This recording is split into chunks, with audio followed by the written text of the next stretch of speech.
मैं एक दफ़ा दाता साहब रहमतुल्लाह अलैह हाज़री के लिए चला गया था, तो इस कदर ज़्यादा दौड़ धूप हुई, इस तरह लोग एक दूसरे पर गिरे। मुझे कई दिन अफ़सोस रहा कि यार कुछ लोग तिलावत कर रहे थे, मैं क्यों आ गया। उसके बाद कोशिश करता हूँ कि मैं कोई मास्क लगा के या छुप कर किसी वक़्त हाज़री दे लूँ। मेहरबानी किया करें। अब महफ़िलों में दोस्त हुक्म करते हैं, आना तो पड़ता है, और मिलते भी आप मोहब्बत से हैं, किसी को हमसे कोई ज़ाती लालच तो है नहीं।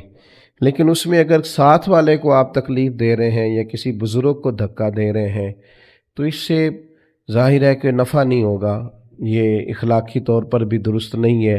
और मुझे बड़ी तकलीफ़ होती है कि मेरी वजह से कितने लोगों को अज़ियत हुई। मेरा ख़्याल है जाती दफ़ा आप ऐसा नहीं करेंगे, इंशाअल्लाह कहिएगा। जिन्होंने इंशाअल्लाह नहीं कहा उनका प्रोग्राम क्या है। इंशाअल्लाह आप इजाज़त अच्छे तरीके से, अब बात जाना है, चूँकि रुक सकते नहीं, महफ़िल का नज़म भी ऐसा होता है कि अभी चल रही होती है महफ़िल और कुछ लोग आ रहे हैं, कुछ जा रही हैं, सिलसिला रहता है। चंद एक बातें थोड़े से वक्त में अर्ज़ करनी है। अज़ीज़ दोस्तों, अरब शरीफ के अंदर बेशुमार मसाइल थे। बुत परस्ती, अकीदे का बिगाड़ सबसे बड़ा मसला था। उसके बाद फिर औरतों पर जुल्म है, गुलामों को बेचा जाता है, लोग एक दूसरे के हुकूक गस्ब करते हैं, ढेरों मसाइल थे। और सदियां बीत गईं, हज़रत ईसा अलैहिस्सलाम के बाद आसमान से कोई वही नहीं आई, ज़मीन व आसमान का राब्ता नहीं हुआ। बेशुमार मसाइल थे जिन पर फौरी इस्लाह की ज़रूरत थी। लेकिन जो पहली वही आई है ना गारे हिरा में, जो सदियों बाद ज़मीन का आसमान का आपस में पहला राब्ता हुआ है, वो ना तो बज़ाहिर अकीदा तौहीद पर है, ना औरतों के हुकूक की बात करती है, ना ग़ुलामों की बात करती है। जो पहली वही नाजिल हुई है वो वही ये कहती है कि इक़रा बिस्मि रब्बिकल्लज़ी खलक़, पढ़ो अपने रब के नाम से जिसने पैदा किया है। जो पहली वही नाजिल होती है वो ये कहती है कि अपने रब के नाम से पढ़ो। माना क्या है कि पढ़ोगे ना अल्लाह के नाम से, किताब व सुन्नत को पढ़ोगे तो अकीदा तौहीद भी ठीक हो जाएगा, औरतों के हुकूक की भी समझ आ जाएगी। ये जो स्टेज पे दोस्त बैठे हैं, इन्हें मोबाइल नहीं चलाना चाहिए, इनके लिए तो बिल्कुल दुरुस्त नहीं है। अल्लाह सलामत रखे आप हजरात को। तवज्जो तकसीम होती है ना, सामने वाले तो आपको देखते हैं, तवज्जो तकसीम होती है। आप मेहरबानी फरमाए सिर्फ सुने, नीचे चले बैठे हैं उनका मामला और है। भाइयों, पहली वही जो नाजिल होती है वो इल्म की बात करती है। तालीम इतनी बड़ी रोशनी है जिसकी वजह से सारे अंधेरे ही ख़त्म हो जाते हैं। बाज़ औक़ात ना अंधेरे ज़्यादा होते हैं और उस अंधेरे की वजह से मूज़ी भी ज़्यादा जमा हो जाते हैं। किसी कमरे में अंधेरा हो तो सांप भी आ गया, बिच्छू भी आ गए, छिपकलियाँ भी आ गई। अब अगर आप अंधेरे में उन सब को मारना चाहेंगे तो नहीं मार सकेंगे, हाथ नहीं आएंगे, तकलीफ होगी। इन सारे मूज़ी जानवरों से बचने का बेहतरीन हाल ये है कि कमरे में उजाला कर दे। आपके लाइट जलाते ही बहुत सारे जानवर तो वैसे ही भाग जाएंगे, मारने ही नहीं पड़ेंगे। तो याद रखिए कि अंधेरा कुफ्र का हो, शिर्क का हो, जुल्म का हो, जबर का हो, उसका इलाज क्या है कि इल्म का चिराग रोशन कर दो। इल्म की रोशनी आपको पता है, जो जाहिल पीर होता है ना, वो अपने आस्थाने पे मदरसा नहीं बनाता। क्यों? कि जो पुराने वडेरे होते थे ना, इल्ला माशाल्लाह सारे नहीं, लेकिन जो पुराने वडेरे होते थे वो अपने गांव में स्कूल नहीं बनने देते थे। जो जाहिल थे वो क्यों नहीं बनने देते थे? वो कहते थे अगर गरीबों के बच्चे पढ़ गए तो हमारी भैंसों को चारा कौन डालेगा, पढ़ने नहीं देते थे।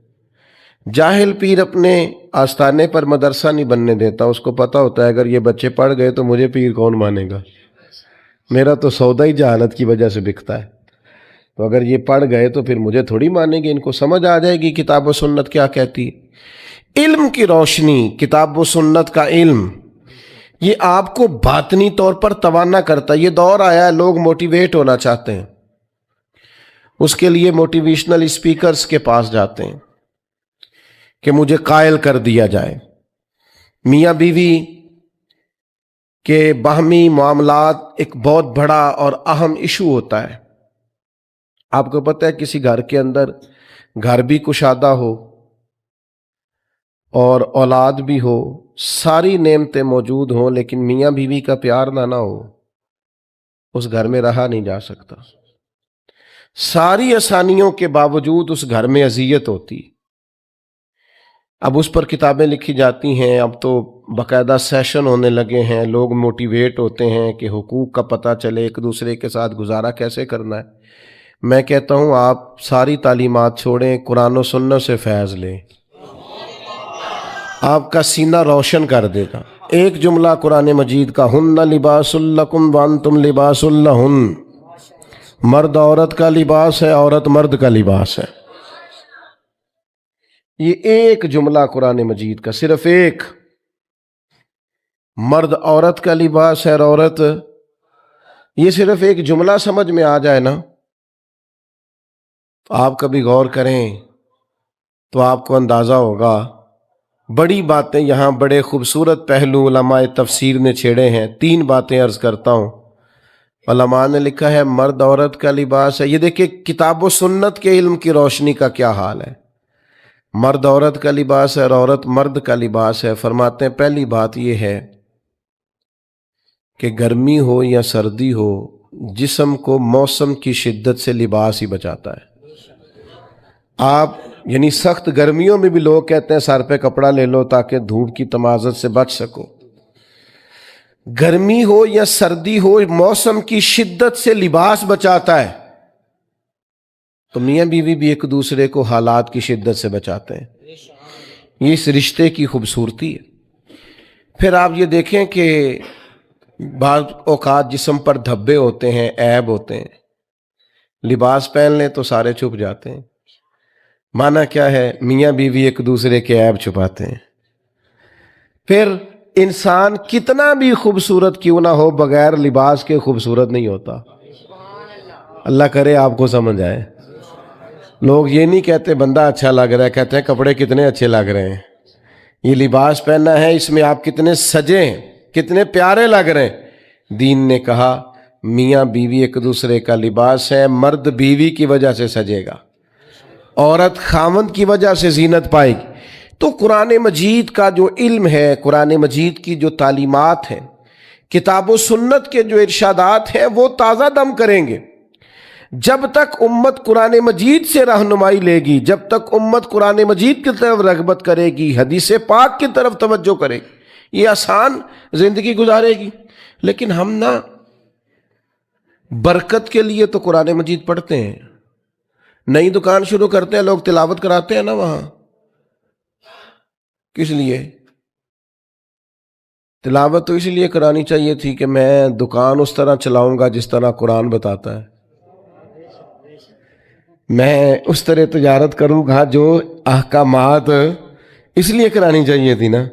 लेकिन अजीब फलसफा है ना, कुरान पढ़ाया जा रहा है दुकान पे, और अगर काम सारे वो हों जो कुरान मजीद की तालीम के मुखालिफ है तो बरकत आएगी कुरान पढ़ने से?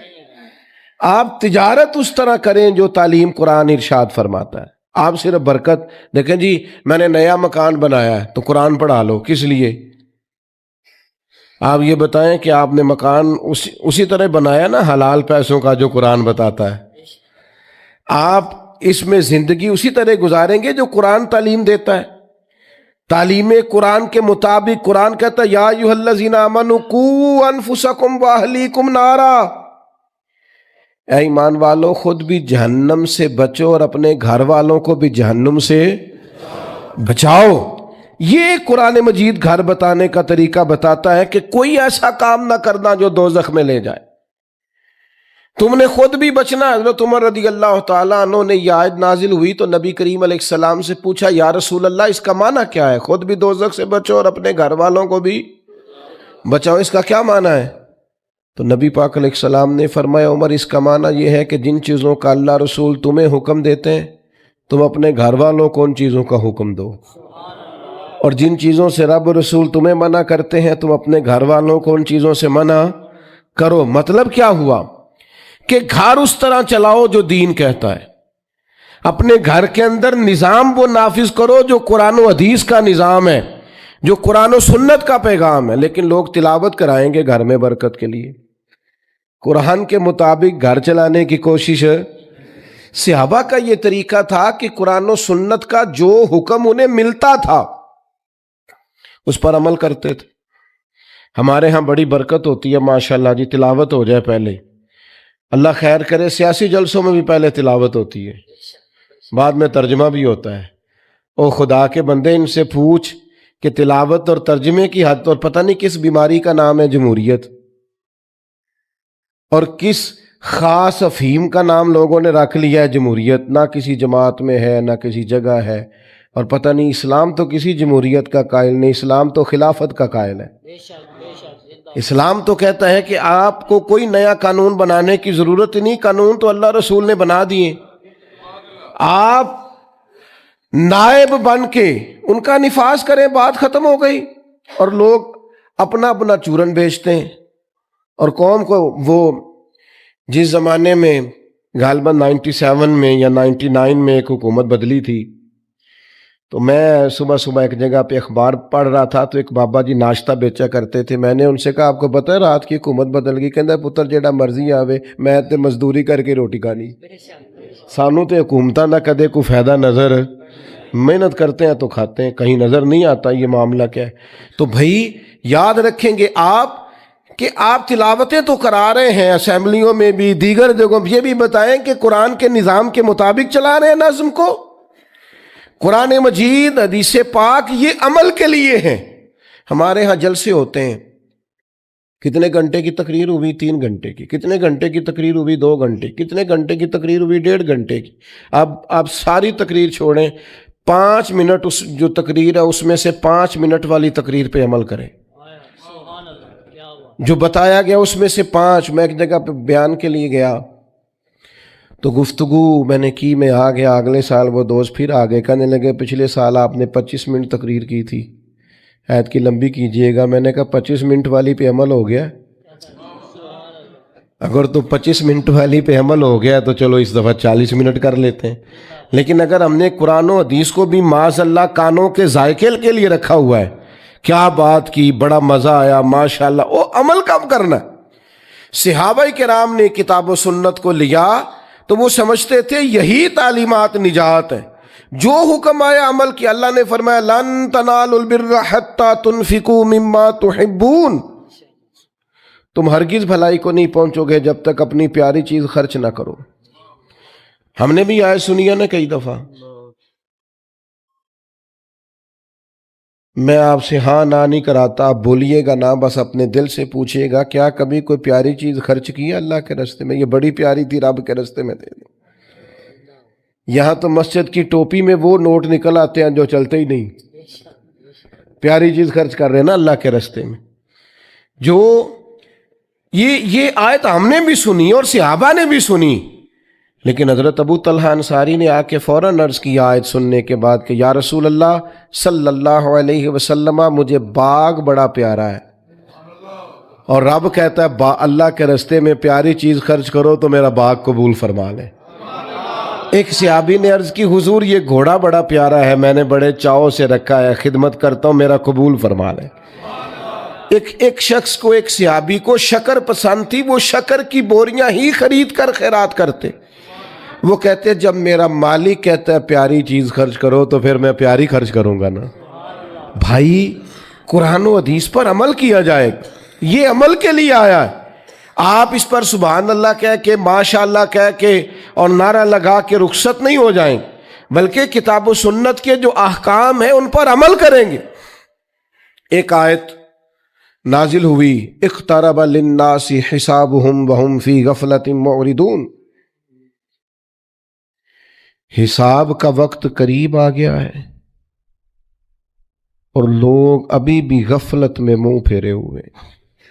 वक्त हिसाब का आ गया है, टाइम आ गया है, उठना फरीदा सुतिया।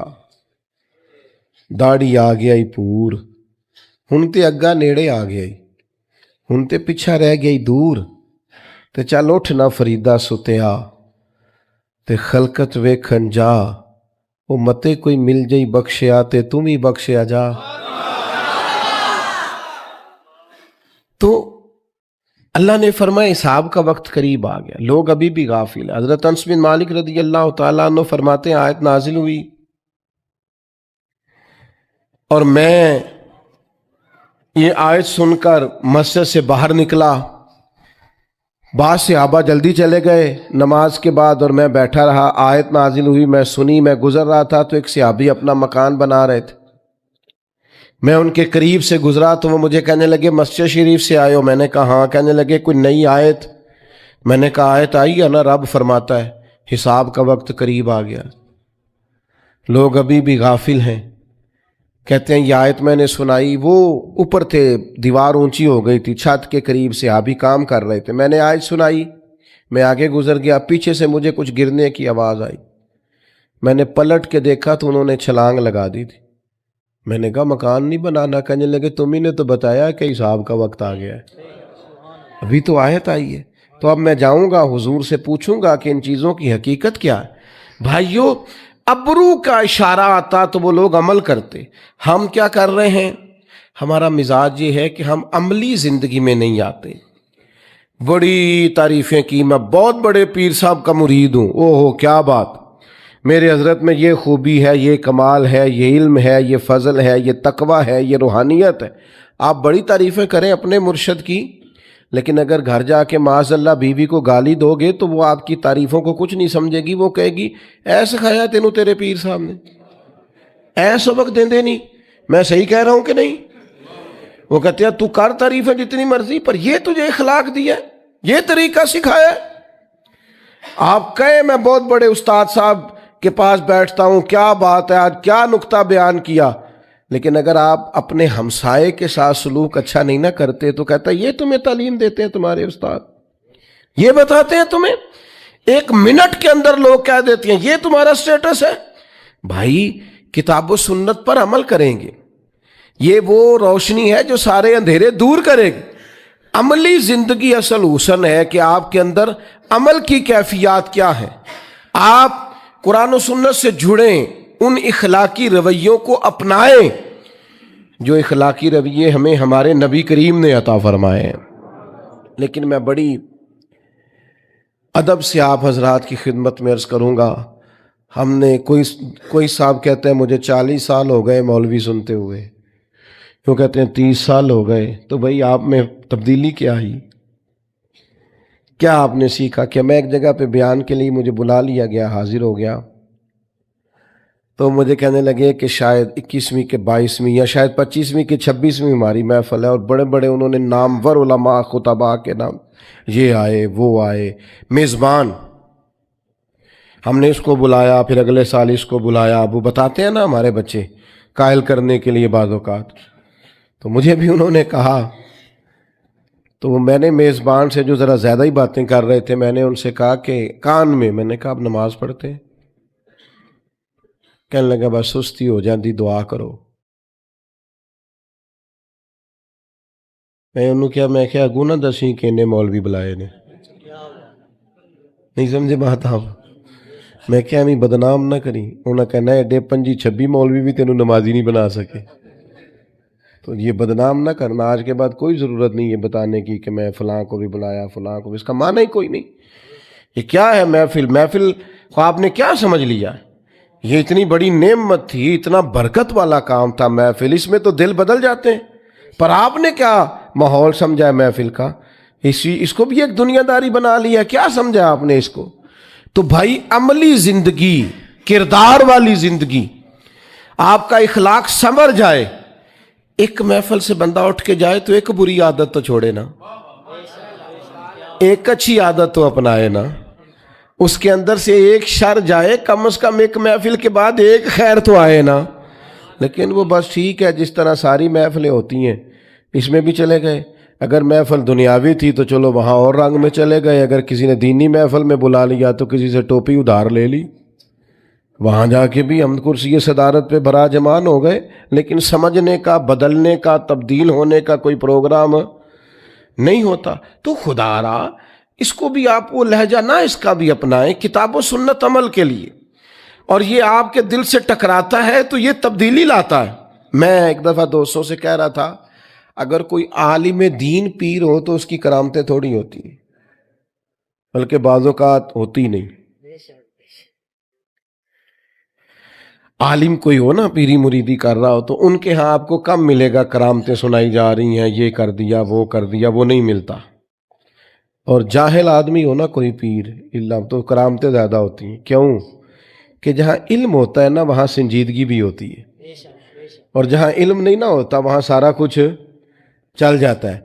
इल्म वाली जगह पे कोई चीज़ पेश की जाएगी तो तराजू इल्म पर तोली जाएगी, पूरी भी उतरती है कि नहीं।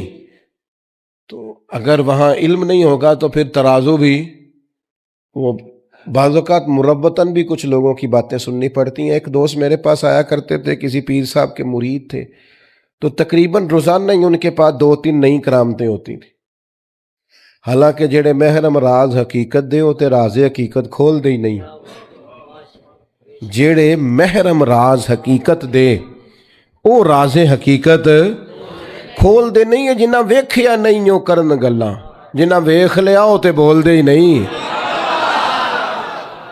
वो तो बात ही नहीं करते भाई, वो कहाँ वो बात करेंगे। तो वो अक्सर 3-4 करामतें रोज सुना देते। कुछ वक्त अब बाद कुछ चीज़ों पे मैं तंबीह भी करता कि ये इस तरह नहीं है, लेकिन बहरहाल बाज़-औक़ात मुरव्वतन भी कुछ चीज़ें सुननी पड़ती हैं। प्यार से समझाते भी, लेकिन वो सुन लेते। कुछ अरसे के बाद एक दिन मुझसे वो मसला पूछने आए, कहने लगे कि वो इस तरह भाई ने तलाक दे दी है तो उसमें कोई मसला बताएं। तो मैं उन्होंने क्या पीरा नु पूछ,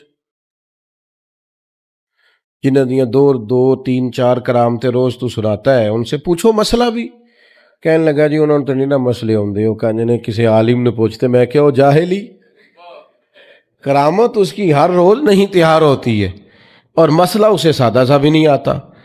तो मैंने कहा उससे पूछ क्या हमने प्रोडक्ट तैयार की, क्या मिजाज बनाया है। वैसे हमें सारा पता होता है जूते कहाँ से ठीक मिलते हैं, पता होता है कि जनाब सूट कहाँ से अच्छा मिलता है, सिलाई कौन अच्छी करता है, तो दीन कौन अच्छा बताता है ये भी तो हमें पता होना चाहिए ना। कौन सा पीर है जो आलिम है और आमिल है, हमें इल्म होना चाहिए।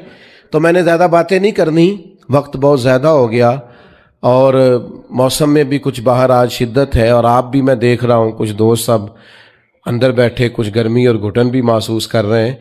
तो मैंने अपनी बात को समेटना है, अमल करें।